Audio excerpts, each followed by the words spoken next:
Okay, so just a little introduction before we begin. The Theory Practice Lab is a subversive space for political education, shared learning, and community organizing at the University of Waterloo. It's co-led by me, Elizabeth Burberry, and Kareem Wisa, and we bring people together through community-led research and events like this to study what's happening around us, build relationships, and strengthen our collective capacities to act. Today's event is also in collaboration with Textile, which is co-founded by Fitzamargai.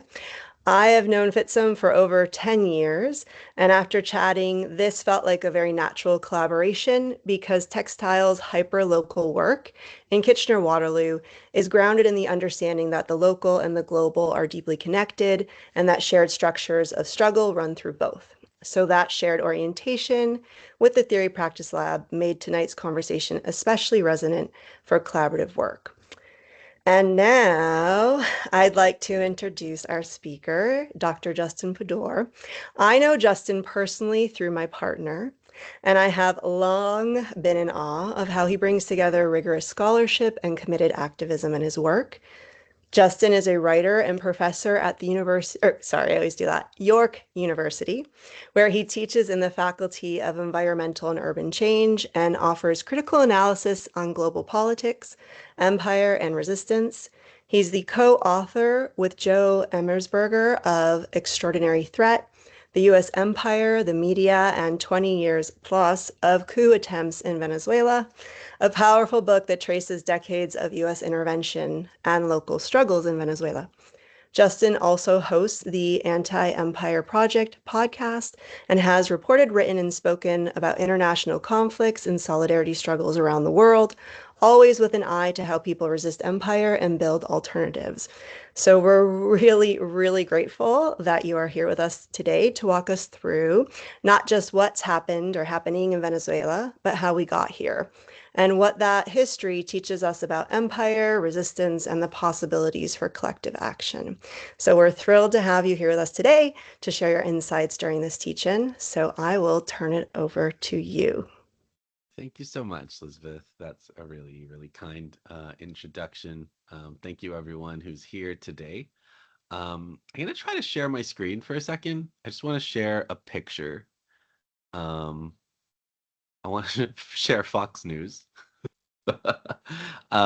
This is two presidents. One is Hugo Chavez. Um, the people who are revolutionaries in Venezuela today, they call themselves Chavistas. They call their revolution Chavismo. When Chavez was president, for the most part, they didn't call themselves Chavistas. They called themselves Bolivarians. Um, After Simon Bolivar, I'll tell you a little bit more about him uh, in a minute.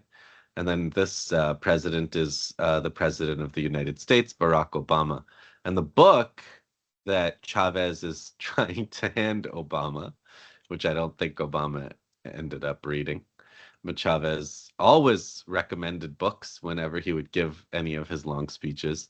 And he recommended this book to Obama in the hope that Obama might read it and understand the relationship between the US and Latin America. And the book is called The Open Veins of Latin America. The author is Eduardo Galeano. And Fox News is very upset to report in 2009 that the book Chavez gave to Obama is used as a core text on many college campuses. I hope that is the case. Um, it is a book, a really important book, Eduardo Galeano's Open Veins of Latin America. And the book is a history of the relationship that Latin America has, basically everything south of the US, Mexico, from Mexico south all the way to Chile and Argentina, everywhere in between, Brazil, Ecuador, Colombia, the Caribbean has this same relationship, Central America, and of course, Venezuela as well. And the reason, the central image of the book is that Latin America is bleeding. Latin America has no protection from its northern neighbor, its northern imperial neighbor that sucks its blood through open veins that they can't stop the bleeding. They can't close their veins. They're completely exposed to American power and to American drain of their resources. And the book is Eduardo Galeano was, because he died sometime in the past 5 or 10 years, but he was an extraordinarily great writer. He was a real writer's writer. So if you, whether you know Spanish or the translations are so vivid that you get a sense of what kind of writer he is, but um, he conveys actually a pretty heavy economic set of concepts about how the US actually controls the resources of Latin America and how they make sure that all of what is good in Latin America, everything good, all the bananas, all the sugar, all the coffee, all the tropical fruits, all the labor, all the work of people's hands, um, oil, all the energy, the minerals, the copper, everything flows to the US. Um, and most of the profits of getting those minerals and selling them in the US go to US multinational corporations. And so at one point in the book, Eduardo Galeano likens the relationship between the US and South America or Latin America to a horse and its rider. So you can imagine if you're walking on your own 2 feet, you could go at a certain speed, you can go a certain distance. But if you're riding on top of a horse, you're taller, you can see farther, you can travel much farther, you can travel much faster.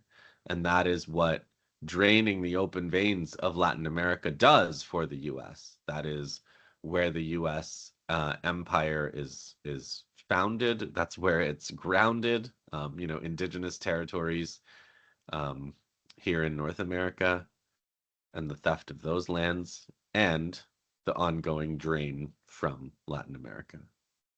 And so in Venezuela in December, there was a conference where a group of members of the government and supporters of the revolution, and I'll tell you a little bit of the history of the revolution in a minute, but I just wanted to kind of give you this picture from Galeano and this picture of the horse and the rider and this picture of the Monroe Doctrine versus the Bolivarian vision.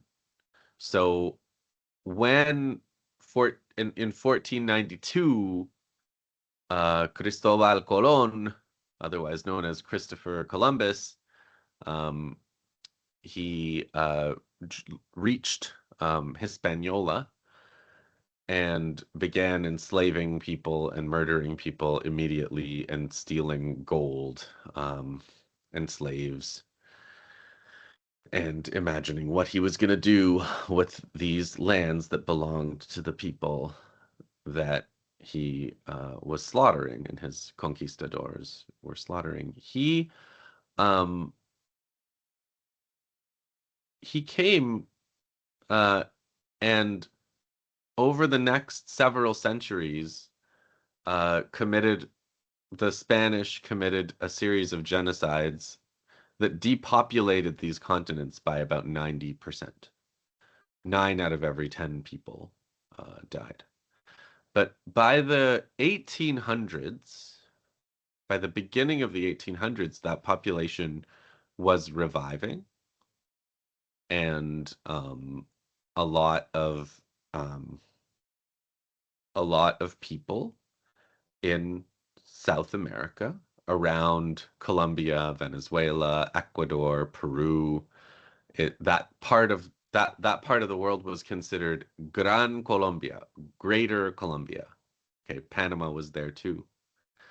And in that whole vast region of South America, there was a movement for independence from Spain. they decided they didn't want to be a colony anymore. America, the United States of America, had become independent from Britain, and Haiti had become independent from France. The slaves had liberated themselves in, I still think that's the most incredible revolution in human history. Slaves that overthrew their slave owners and became an independent country in Haiti. And those Haitian slaves who had liberated themselves, they actually helped the leader of the independence movement in South America. His name was Simon Bolivar, or Bolivar, if you want to use an English accent. So Bolivar fought a whole series of battles over decades with the Spanish colonizers and emerged at the end. We emerged with a whole bunch of independent countries. At that point, in the United States, the new United States, which didn't even have all the territory, the Mexican-American War hadn't happened yet. So a lot of these Western states, Utah, New Mexico, Arizona, California, Colorado, Nevada, none of these were part of the U.S. yet. These were all part of New Spain, Mexico. And but some forward-thinking, imperially minded Americans, notably this Monroe, realized that they would have to keep the people of South America down. Otherwise, the people of South America would outproduce them, outcompete them, and achieve independence and not be a subordinate kind of colony of the rising United States, which was a slave power, which was rising at that time and is now the globe-spanning empire that it is. But at that time, Monroe realized that problem number one is making sure that the U.S. remains the horse and Latin America. I mean, the U.S. remains the rider and Latin America remains the horse. And at this conference in Venezuela for sovereignty and peace, a lot of people, speakers, referred to the Monroe Doctrine and the things Monroe said about Bolivar and the Bolivarian movement, the original Bolivarian movement in the 19th century. So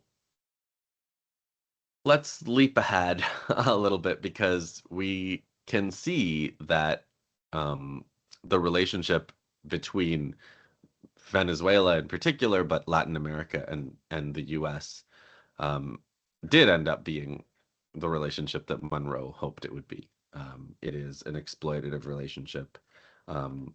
The corporations that exploit Latin America are American corporations. The wealth of Latin America goes to the United States. I mean, in Canada, the wealth of the global South flows to the North every year. And throughout recent history, at least from the 1960s on, there have been people, movements that wanted to challenge this relationship. And one of the major ones was the Cuban Revolution in 1959. And they dreamed of their land being used to grow food for their people so that their people wouldn't go hungry, instead of their land being used to grow just sugarcane to enrich the American sugar barons, who were also being enriched off of Hawaiian sugar. And so they had a revolution. They overthrew their pro-US president, and they had the Cuban Revolution. Fidel Castro was the leader, and that was 1959. All over Latin America, in Colombia and Venezuela, there were people who were so inspired by the Cuban example. They thought, wow, if they can do that in Cuba, maybe we could do that here. And there were guerrilla movements all over South America and Colombia. in Mexico, in Venezuela too, in the mountains. There were guerrillas in the 1960s, and they tried to challenge the whole world order, especially as it was expressed in their own countries. Because when the United States determines your economic policy as a global South country, that means that you, as a global South country, regardless of who's in power, are not going to have a tax base to have a welfare state. You're not going to have um, an an education system that empowers um, students. You're not going to have a healthcare system that can take care of everybody. And when the United States says you have to cut all of these budgets, whether it's the United States Treasury Department directly or one of the institutions like the International Monetary Fund or the World Bank or the private banks, you have to listen because you ultimately your economy is open and exposed and you have to do what they order. And so this was the status quo that these Latin American revolutionaries throughout the 20th century wanted to change. And they were, in Cuba, they succeeded. In other places, they didn't succeed. The US responded with a lot of violence. And there's a whole history, especially in Venezuela's neighbor, Colombia, of assassinations, of the army disappearing people, of the army torturing people, operating prisons, and a whole bunch of what you would call gruesome human rights violations, all to make sure that the revolutions did not happen. So America invested greatly in terms of personnel, training, time, into the suppression of revolutions in Latin America. They had a school called the School of the Americas in Atlanta, where they would train military officers from all the Latin American countries, specifically in techniques for making sure revolution never happened, for defeating insurgencies, for spying on people, surveillance, um, creating informants, networks of informants, assassination, interrogation, information operations, disinformation operations. Sometimes revolutionaries were in these battles, these guerrilla wars with states that were sponsored by the US. That happened in Brazil. It happened in Colombia, like I said.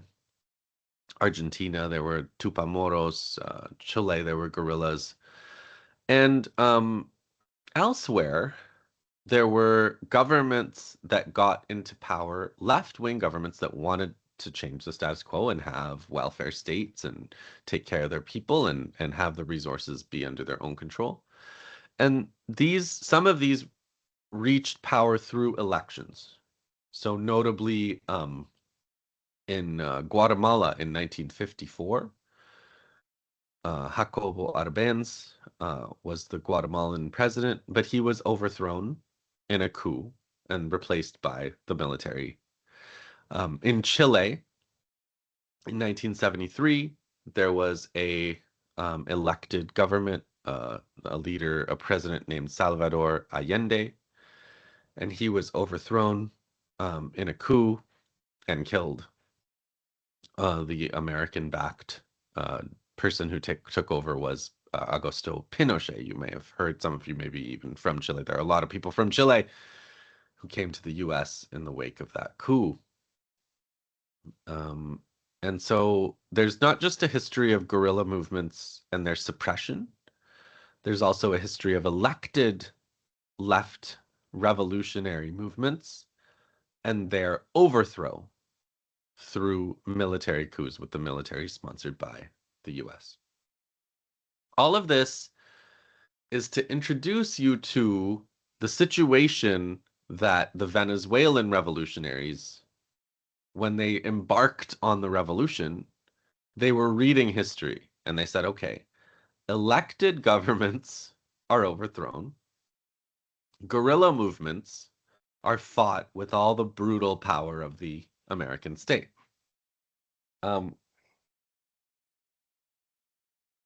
So Hugo Chavez was a colonel in the Venezuelan army who knew a lot about guerrilla movements, who had a lot of sympathy for revolutions.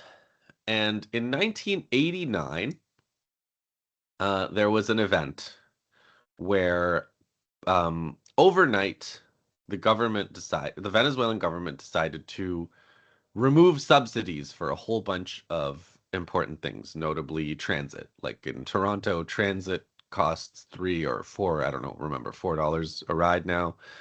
But if there was no government funding for it, it would probably cost $10 or $15 a ride.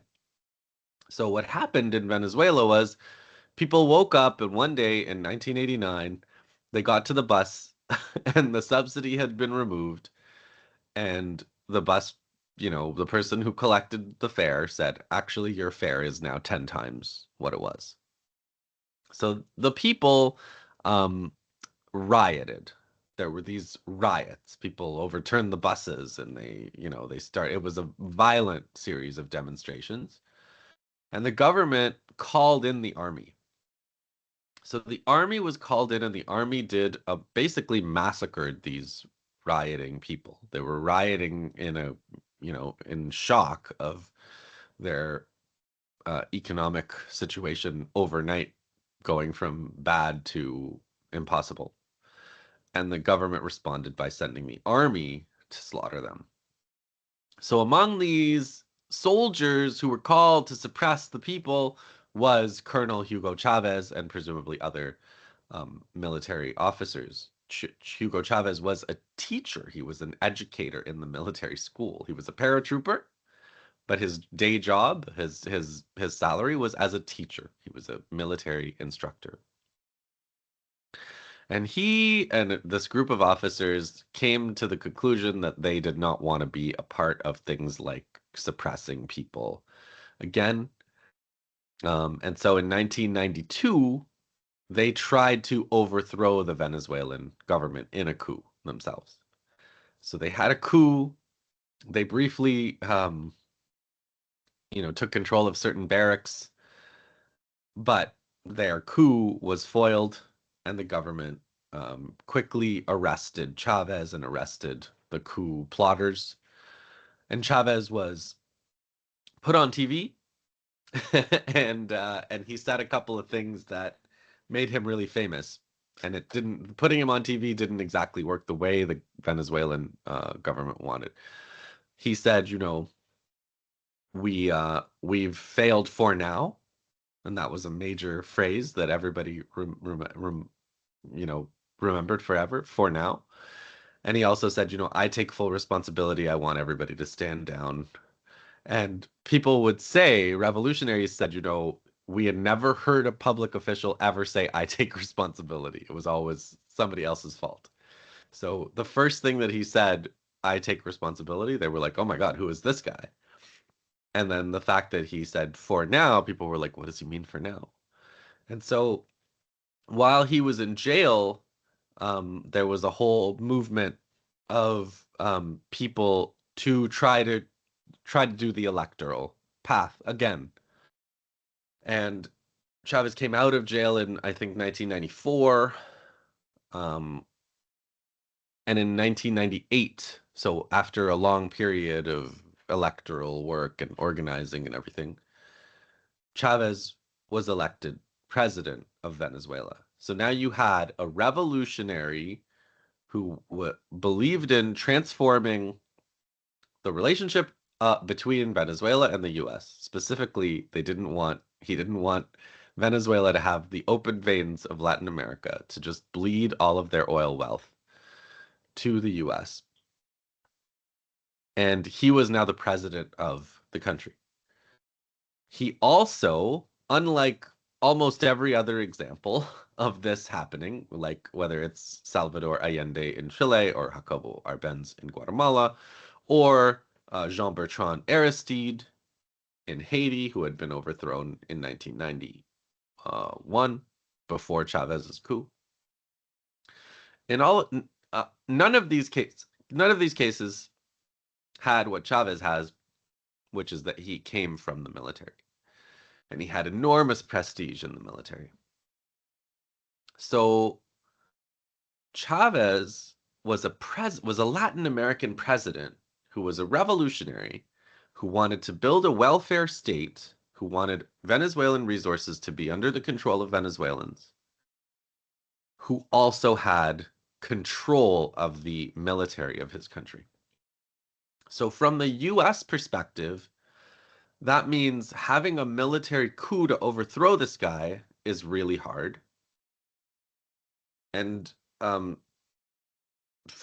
using the military to suppress the people is not an option. So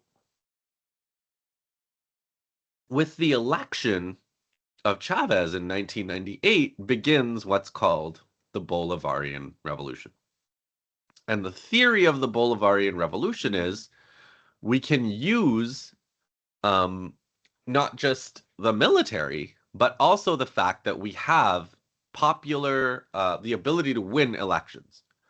So what they did was they said, okay, the old constitution of the country stands in the way of reforming the oil company, redistributing the profits of the oil company to benefit the people, of building a health system, of building an education system. And so they proceeded to have a constituent assembly, a series of referendums to change the to ratify the new constitution. And then under the new constitution, again, Chavez ran for president under the new rules of the new constitution and won again. And so now there's a set of laws that empower Chavez to do all the things that he wanted to do. So by this point, the US had gone to war in Afghanistan. This is the war on terror. And Chavez actually had come out as a really strong critic of both the US war in Afghanistan, the Israeli operations in the West Bank and Gaza that were really brutal, especially in 2002. There was a thing called Operation Defensive Shield in 2002. The second Intifada was being crushed. Chavez was very critical of that. He showed photos and he went on TV, and there was some really moving scenes where he would say, we're here, we want to fight terrorism, but not like this. He showed photos of children who had died in American bombing in Afghanistan, and he said, we don't believe in fighting terrorism like this. This is not how we fight terrorism. And so from the American perspective, we went and overthrew the Taliban. We're going to go overthrow Saddam Hussein. We should try to get rid of Hugo Chavez. We should do it using the coup method. Even though he has control of the military, we can get in the military somehow. So they did. They got into some senior military officials who were kind of left over from before Chavez's time. And those military officers had a coup in 2002. They overthrew Chavez, they captured him, they flew him to a military base where they were probably planning to execute him. They came in, they had a press conference where they said, we're canceling the Constitution, we're firing all the judges, all the governors are out, all the parliament is out, it's all over, we're going to privatize everything, the Chavismo is over. The military from the middle level down, though, weren't really brought on board for the coup. They heard there was a coup and they were like, no, I don't think so. And so people started demonstrating, and then the army remained loyal to Chavez, and they said, no, we're not swearing loyalty to these people who overthrew the government. No, thank you. So in the end, the coup government had to step down, and Chavez came back 48 hours later. It was one of the shortest coups in history. It was a coup. The government was overthrown. We saw what they would have done if they had lasted, but they lasted only 48 hours. But after that, um, we had, for the next 24 years, one attempt to overthrow the government after another. So the coup didn't work. And the next vulnerability that Venezuela had was that most of the revenue of Venezuela comes, most of the foreign exchange, which is what you need to buy things. Venezuela is a beautiful, rich agricultural country, but you still need to buy things. Global trade, especially back then in 2002, 3, is done in the dollar. Saddam Hussein apparently tried to trade oil in the euro, which accelerated his ouster in Iraq. So the only way that Venezuela could get dollars was by selling oil, and that was not their only way, but like that's by far their main industry is oil, right? The whole structure of the Venezuelan economy is based around their oil industry. And so most of the oil industry executives and educated engineers were not Chavistas. They were not revolutionaries. So they went on strike. There was an oil strike in 2003. That was the next attempt to stop Chavismo. And it was again sponsored by the Americans. The senior oil executives and engineers stopped working for the oil industry. The oil stopped flowing. No oil, no revenue. The government's going to be starved. The country will fail. The revolution will end, and then everything can go back to the pro-American, pre-Chavez status quo. But the Chavistas foiled it again. So the way the Chavistas foiled that one was, again, the junior engineers, the students, they're all Chavistas. The workers, they're all Chavistas. So those people kind of stepped up and figured out how to get this incredibly complicated machinery of the oil industry running. Lots of money was lost. There were lots of near misses, lots of scary things with junior captains piloting oil tankers through perilous waters. A lot of dramatic stories happened, but ultimately that strike was foiled. A lot of those engineers ended up coming to Alberta and places like that to work in the Alberta oil patch. Canada always welcomes people from revolutionary countries who are against those revolutions. It's just a thing Canada does. So the oil industry also became consolidated under Chavismo after that strike, and certain buildings. So the Bolivarian University of Venezuela opened after the oil strike, using all the buildings that the oil company had a campus. They had a whole campus of buildings they were just using for money laundering purposes. There was nothing much going on in the buildings, and so the Chavistas said, we can use this to have a people's university, all of these wonderful buildings.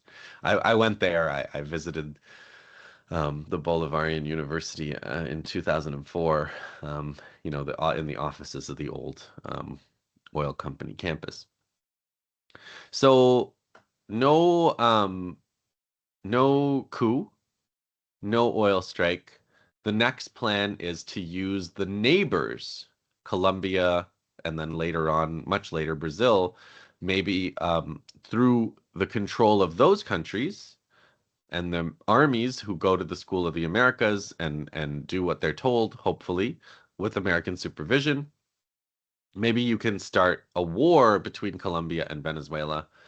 And that was the next thing that was tried.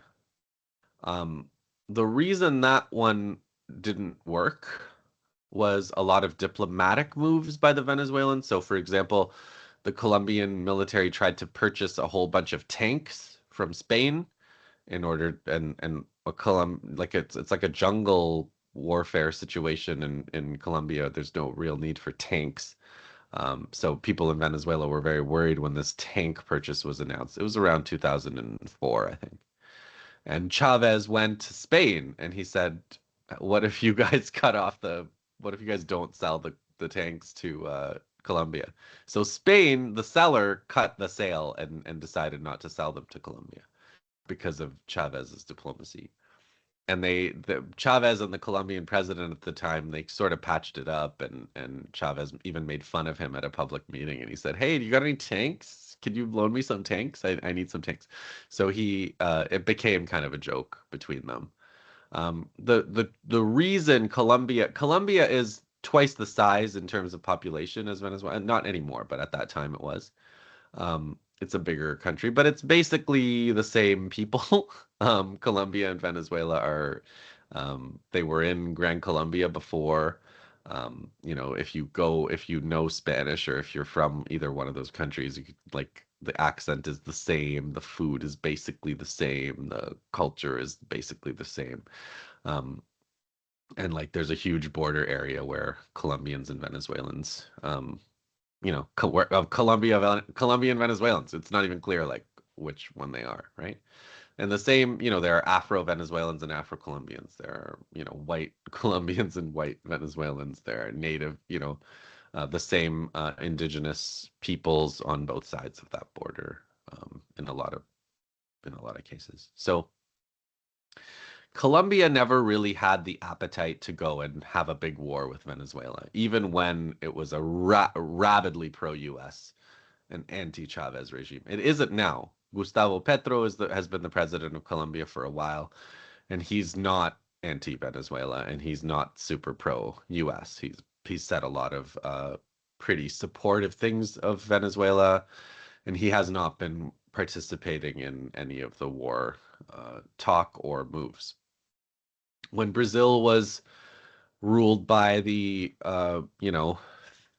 I don't know, hard right, let's call him, for want of a better word.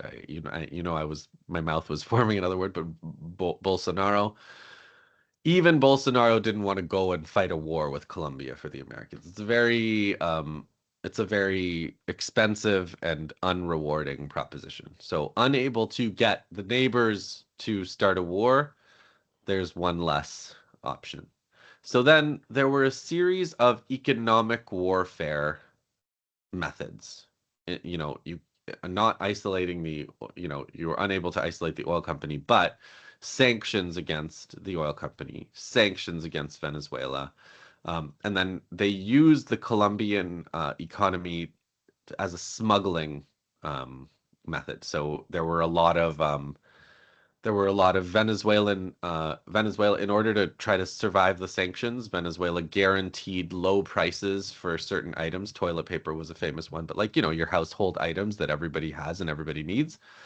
And Colombian smugglers would smuggle these so that there were shortages of them in Venezuela. And then the shortages would be blamed on the government. And then, they'd show up on the shelves in Colombia, all these kind of smuggled items. So there's exchange rate manipulations that the Americans did. They did something similar in Iran just in December. If you're attacking a country's currency, if you have a bunch of sanctions on the country's currency and they can't earn foreign exchange, what ends up happening is people lose faith in the currency, right? So people don't want to use bolivars. They don't want to use reals in Iran. And so once people kind of lose faith in the currency, then you can get hyperinflation and people don't want to store value in the currency, and then the government prints money, but it has no force, and it becomes economic life gets really complicated. People lose purchasing power and they blame the government. So trying to collapse the economy through sanctions and dollar war and financial warfare. And then Venezuela kind of foiled that too, through a relationship with China, which is what Mark Carney was trying to do as well. He also went to China. In the Americas these days, now when the Americans are trying to impose some raw deal on you, you go to China. And a lot of the countries of the Americas now can get things from China that they could only before get from America. And so the ability to get things from China, and China is happy to buy the agricultural commodities, and China is happy to buy the raw materials. Um, and China looks for what are called win-win deals, as opposed to America, which looks mostly for lose-win deals. So people are going to China. Venezuela went to China. And so every form of warfare, short of warfare, that the US tried to do over the past 24 years has failed against Venezuela.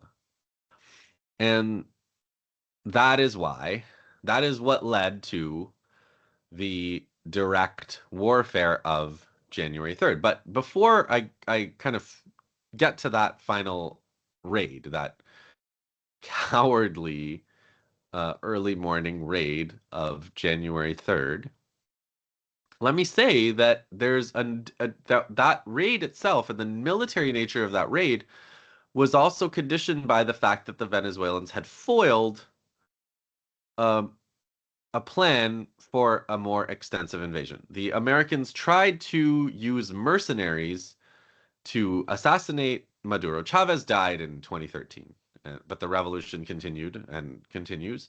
The new president was Nicolas Maduro, and they tried to use a mercenary company to overthrow Maduro and kill Maduro, but they were foiled. Cuban intelligence and Venezuelan intelligence quickly figured out what they were doing and arrested them. Fishermen, Venezuelan fishermen participated in the arrest of these mercenaries a couple of years ago. So, the final thing that the Venezuelans foiled was the idea of maybe the Americans would invade and occupy Venezuela. So, in order to foil that, the Venezuelans once again had developed a military concept called, military civilian unity or military citizen unity, where um, armed armed the people. So now there are organized what are called communes, territorially kind of spaced um, organizations, collectives, and communal organizations that work to, it's like a community organization. If somebody needs a ride somewhere, if somebody has a pair of pants that's torn, somebody in the community can sew, somebody in the community can drive. And it starts with that kind of just community solving each other's problems.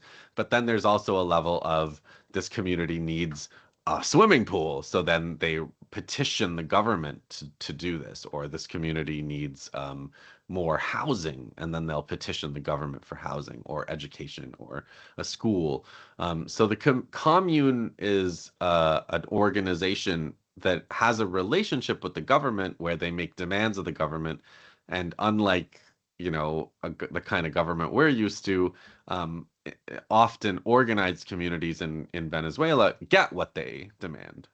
They get what they're trying to demand from the government. And so there's a tremendous amount of trust in both directions. The communes, the kind of organized people trust the government and vice versa. So they developed this concept where they said, okay, everybody's going to have rifles, everybody's going to have some military training, and in the event of an invasion and an attempt to occupy the country, then we will form territorially based militias with a core of trained, the Bolivarian military would be the core of that. So it would be like territorial defense, massive numbers of people fighting to defend their land from would-be occupiers. So that's a pretty formidable situation if you're if you're the United States and you're trying to occupy a country, to think, okay, there's 8 million people, or how there's millions of people under arms, organized by neighborhood. We're going to go in there and try to occupy the country. It's going to be a real nightmare, and it's going to be a nightmare for years and years, maybe decades. So that kind of concept was what makes America think twice about just trying to go and occupy the country, which they did in Haiti, for example, in 2004.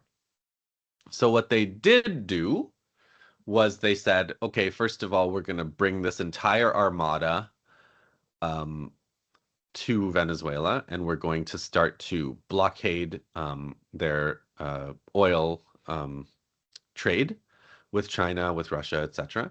We're going to intercept their ships. We're going to steal their oil from these ships, and we're going to start killing fishermen. We're going to start killing people on boats, just, killing them. They killed more than 100 people on these boats over months. And finally, they did a raid on January 3rd where they kidnapped the president and the first lady. And they also killed 100 Venezuelans on that night in different bombings, as well as in the raid itself, where they killed a whole bunch of Venezuelan security officials. And so, there are people who criticize Venezuela for not being ready for this attack. I don't agree with that. I don't think you can prepare for a black swan kind of event where the Americans get to prepare forever for months, and they get to do attack at the exact time of their choosing, and they have every um, weapon in their arsenal, including proudly boasting, as Trump did, of experimental weapons and sonic weapons, and it's a total ambush. And then they kidnapped the president. And I don't think there was treachery. I don't think they have insiders working for them inside the Venezuelan Revolution. I think they did what they're really good at. And then they got out. Note, they didn't take the airport. They didn't try to shuttle in thousands of American troops. That's what they did in Haiti in 2004. They took they took the airport. That was the first thing they did. The Marines, the Canadians secured the airport, and then they started shuttling in U.S. Marines um, in via the airport. And then the Marines occupied hospitals and they occupied a series of sites. And then before long, they were occupying Haiti, which they had done in the 90s. So they stole the president. They stole the first lady. They kidnapped them. They brought them to New York. But now the revolution continues. There's an acting president, and the acting president recognizes that Nicolas Maduro is still the president of Venezuela, the legitimate president. And so there's the status quo, or the revolutionary situation in the country, the politics, the communes, the goal, the overarching policy of trying to have a welfare state and trying to maintain control of Venezuelan resources for Venezuelans. That all remains to still the case, even though the Venezuelan president and the first lady have been kidnapped. It's now, since that kidnapping, the U.S. has attempted to take over Greenland, and that's still up in the air.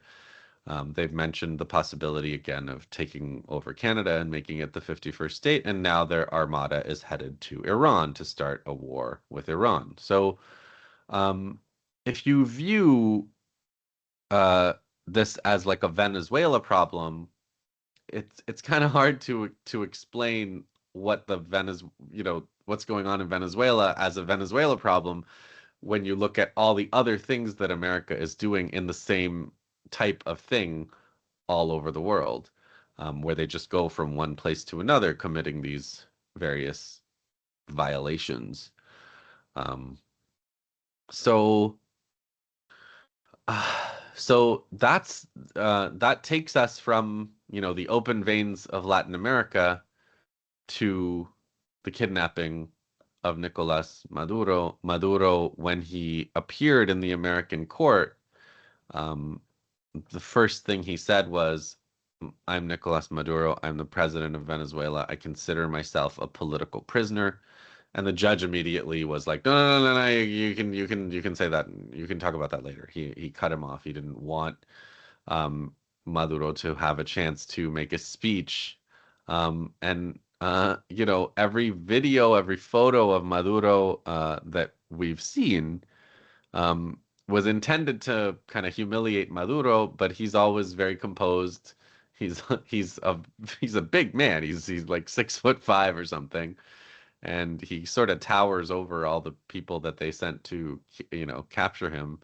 And he's always polite, and he gives the victory sign. And if he does get a chance to speak, I think he's going to say things that are revolutionary and kind of frank, and things that the US doesn't necessarily want heard. So, in a way, by kidnapping the president of Venezuela, they've also created another political problem for themselves, because they don't have any evidence of any of the things they're accusing him of.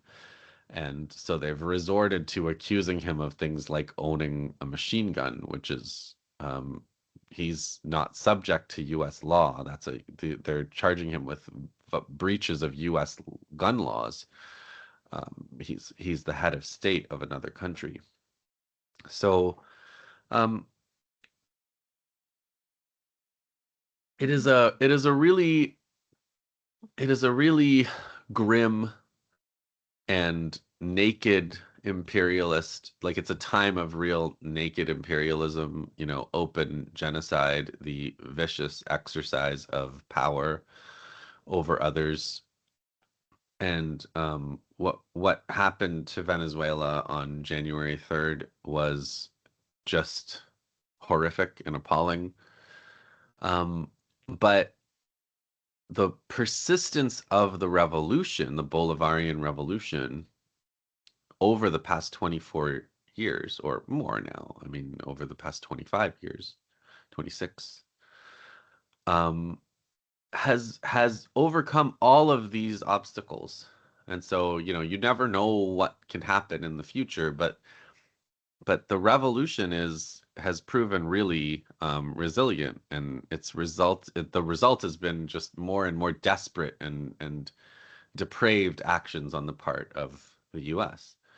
And so I can only kind of end this talk on that same uncertainty of like how this contest between the horse that doesn't want to be a horse, and the rider that wants to keep that horse